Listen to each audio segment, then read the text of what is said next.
last week we came and there was only this section of the wall, but today fence, because you have security plus manpower for fencing.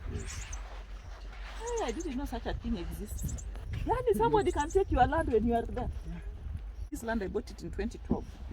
So me, I come here every 3 months, and he always says, "You're just going to look at that." I told him, "No, we have to keep coming, because if you just disappear, people say, who you? They don't know where."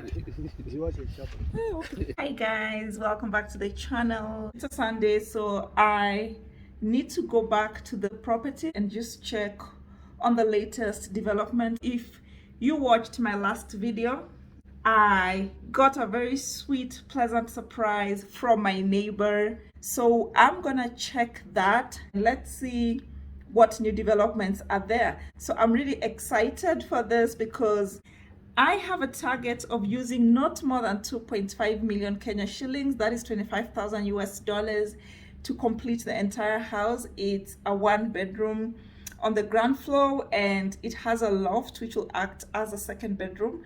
So that's the plan. And with this new development, it's like the universe had my manifestation. And before I even start construction, manifestation is real, it works. If there's something you're currently toying around with, something you've always wanted to do, but you're not sure if it's the right time or how to do it, just speak it out to the universe. And you never know, the universe could conspire and you just get a miracle like I did. So in terms of the plans, so the architectural plan is complete. I am just waiting on the structural plans, and then we'll submit this to Machakos County.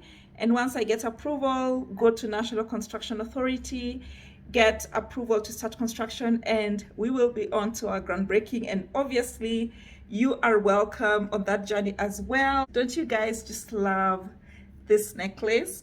First link in the comments below where you can find it. So guys, I'm just gonna leave and I will see you at the property. Bye-bye.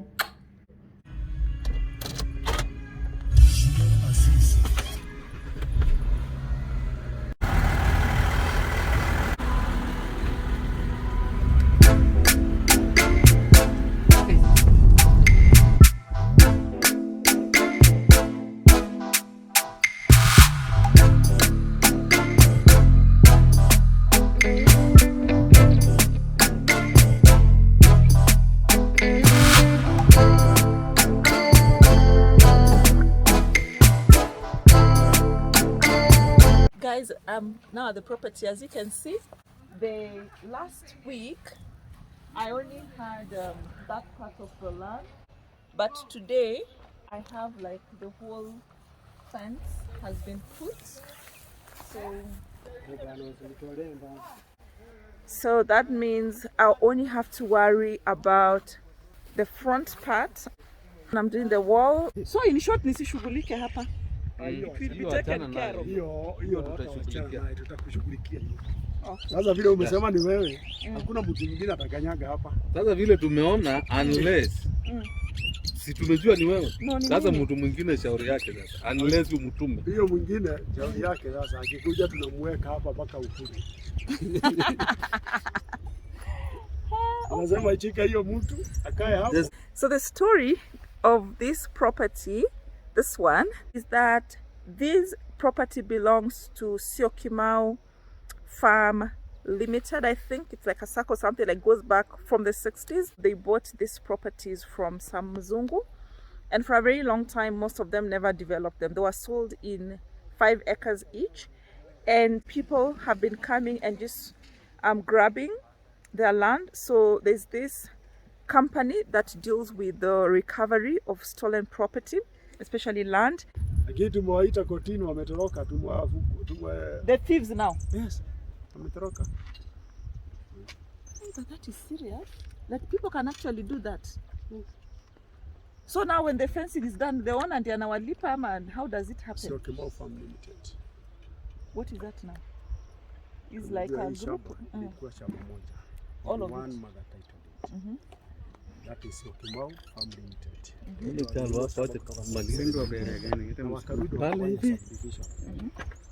wakakata shamba into 5 acres. Na wakati wa neighbors wao in 1965 kila mtu akachukua shamba yake 5. So sasa wakati walifanya hivyo, kuna watu ambao hawakuja kudevelop shamba zao. Kuna mwingine anakaa akijua shamba yangu iko pale fulani. Kuna mwingine hata mzee anasema anagawia mtoto yake hata ile shamba ya pale fulani ni ya fulani, lakini shamba ishaenda. Sasa ndio Syokimau Farm Limited wakasumbuliwa sana. Mpaka saa ile walikuja wakatupata, ofisi yetu iko Mpesa Towers 17 floor. That is in town. So walipokuja akatueleza basi tukaandikiana. Tukaandikiana sasa tukakuja sasa. Sasa hizi kazi yetu ni mtu yote hata kuna wakati hii ploti zote hizi kila mtu atakuja ameshika document yake. Na tutapomoa nyumba mingi sana. Hata hapa kwetu. Hatusemi yenu. Lakini kama any ploti yoyote iko Syokimau mpaka itapita kwetu. So that you are sure that the person who is having it is the rightful owner. Unaona Jiro, kama uliona kwa TV kuna ingine ilikuwa pale ukitoka Mweki Jiro. Juice. That is our recovery. And it is successful. Nimebomoa nyumba ya mingi sana huko. 3 good weeks kama zinapomolewa kila siku na tinga 6. Why don't you just sell them back to the owner? Sababu ya nini? Huwezi kuja kwa nyumba yako, mtu akuje umpate mtu kwa kitanda yako alafu akwambie niuzie hii kitanda. Na wewe utaenda wapi? Ati niuzie hii wewe ukatafuta ingine? No. Tunarudisha hiyo for the original person. It's really sad. Some of the owners of this property, their kids are in Mjengo. Can you imagine, guys? You own 5-acre property and you're doing Mjengo because you're poor. And the price of land here currently, an eighth is going for 4 million. That is $40,000 US. And you have 5 acres. That's 160 million Kenyan shilling, 160,000 US dollars, and you're in Mjengo. Ukiangalia kama ile, unaona kama ile iko pale kwa barabara, si unaona vile iko prime. Ile imegusa barabara sasa. Hiyo next to that house that is halfway. Hiyo. Hiyo wenyewe ni watu kijana mwenye anafaa kuwa yake sasa na sister zake. Imagine anafanya kazi ya Mjengo. Na wamenyang'anywa mpaka ile kwao nyumbani. Walitoka hapo wakaenda kuwanyang'anya tena kwao nyumbani. Na sisi tumeingia mpaka hiyo mtu alikuwa amemnyang'anya akakuja kuwatoa. Na aka confess aliiba. Yes, aliiba. Sasa hii tukachukua unajua West Council title. Aenda afanye change. Kaenda kotini. Hapana, napeleka kotini. Yeye official. But do they accept? Yeah. Accept. I have done this and I am sorry. How do you do that? So you just go and buy. Sasa ile imeuzwa. Ameuza 90 million. Mwingine akauza 110. Nikuulize, hiyo ni size gani ya land? 5 acres. Imagine kwa barabara na kuna lami. Kauza, huyo aliuza, sasa tumemtoa.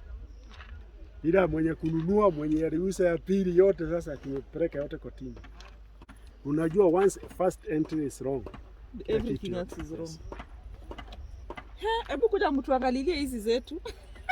Hiyo sasa tunaenda na hizi open kwanza. Open kwanza, then you come to this other. Tutaweka, hatuwezi kuja mpaka unajua kuna watu ndani. Tutaweka kwa gazeti. I'm saying hiyo maneno ya title. No, tutaweka kwa gazeti. Ukitaka tutakuangalia tu, unanipea tu, unaangalia tu plot number uone kama ile yako kwa record ndiye alikuhusia. Tuko na record pale kwa gari tuko naye. Si uniangalilie, I think I have those numbers. Plot number.